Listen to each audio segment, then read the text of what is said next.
안녕하십니까, 케타입니다. 케타의 해보겠습니다 채널에 오신 것을 환영합니다. 시즌 1 영어 책방입니다.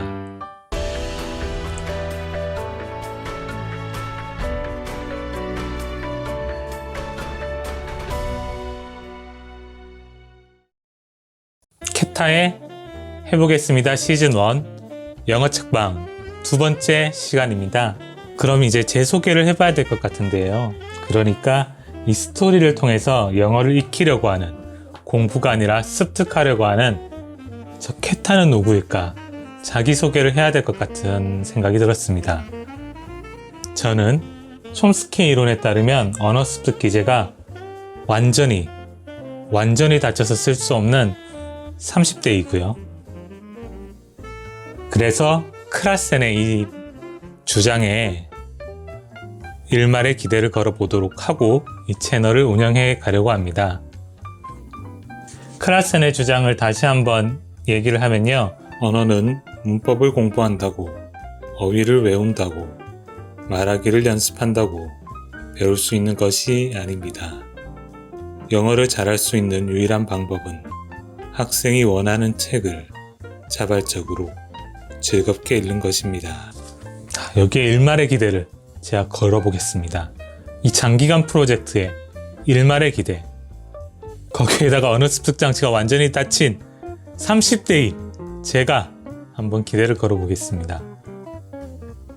저는 해외에 단 한 번도 나가본 적이 없고요. 심지어는 여권도 없습니다. 대한민국 평균 이하입니다. 비행기도 아직 타보지 못해서 제주도도 가보지 못했고요. 그러면 제 현재 영어 실력은 어떨까요? 영알못이라고 할 수는 없을 것 같아요. 영어를 잘하지 못해요. 대한민국에서 초, 중, 고, 대학을 졸업할 때까지 영어를 공부하지 않을 수는 없으니까요. 사실 띄엄띄엄 쓰고 말할 수는 있을 겁니다. 제가 이때까지 만나본 외국인이라고는 원어민 회화 학원 선생님, 그리고 한국 사람과 결혼한, 그래서 한국인에 대한 배려가 아주 충실한 미국인 여성을 딱 한 번 만나본 적이 있습니다. 사실 저도 남들처럼 영어를 잘하고 싶지 않았겠어요.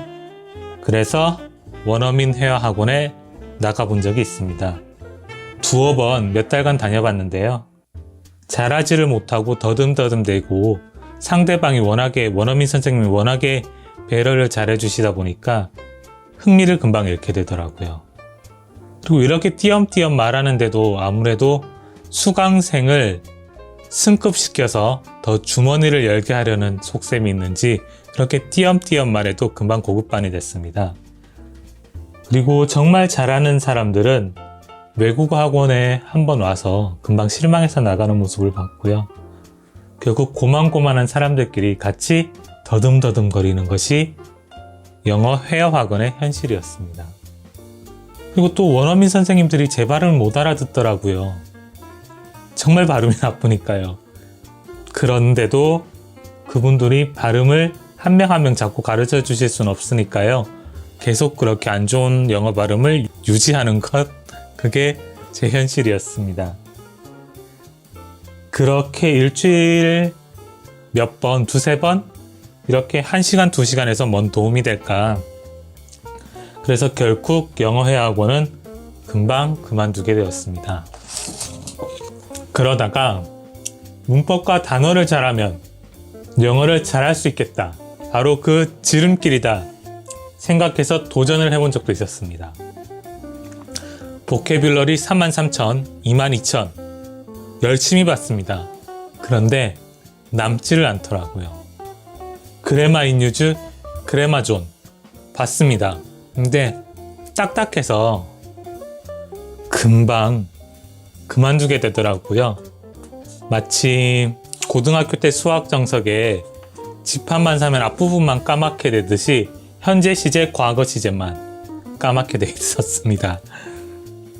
사실 이 영상을 찍기 전에도 몇 차례 영어 다독을 시도해 본 적이 있었습니다.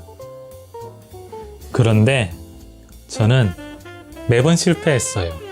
왜냐? 바로 이 영어 사전과 문법을 버려라. 이 책에서 소개된 잘못된 습관을 저는 계속 반복해 왔습니다. 제가 어떤 실수를 했고 이 책에는 어떤 것을 하지 말라고 했는지는 이후에 제가 시간이 나면 한번 설명을 자세히 해드릴게요. 제가 처음이고 매일매일 책을 읽어야 하는 시간을 가져야 되기 때문에 영상 편집이 그렇게 멋있게 다른 채널처럼 깔끔하게 되긴 어려울 것 같아요. 그 부분을 이해해 주시고 인내력을 가지시고 제 채널을 봐주시면 감사하겠습니다. 한번 이 진척사항을 점검해 볼 필요가 있을 것 같은데요. 뭐가 좋을까 생각해 봤는데 저는 오픽밖에 생각나지 않았어요. 저는 오픽을 한 번도 본 적이 없는데요. 그래도 오픽을 보는 게 그나마 나은 선택지라고 생각을 하게 됐습니다. 그래서 3달에 한 번 오픽 시험으로 이 성과가 어느 정도 있는지 한번 보도록 할게요. 사실 이 군의대 사카이는 공부를 해라, 시험을 해라 하면서 이 흥미와 재미에 반감을 주는 것에 대해서 굉장히 부정적으로 보고 있음에도 불구하고 사실 뭔가를 측정할 방법이 없잖아요. 내가 영어를 한다는 게. 그렇다고 이 외국인 채널을 제가 아는 것도 아니고요. 그래서 뭐 시험밖에는 제가 뭔가를 잘 모르겠어요. 그거 외에 더 나은 방법이 있으면 리플을 한번 남겨주시기 바랍니다. 사실 좀 걱정이에요. 제가 너무 버벅거리기도 하고 좀 노잼일 수도 있는데 가장 큰 문제가 제 목소리가 잠이 온다는 소리를 너무 많이 들어가지고요. 잠이 오시진 않으신가요? 예, 어쨌건 잠이 오시지 마시고요. 저는 다음 시간에 군의대 사카이의 책에서 소개된 구체적 내용들과 함께 돌아오도록 하겠습니다.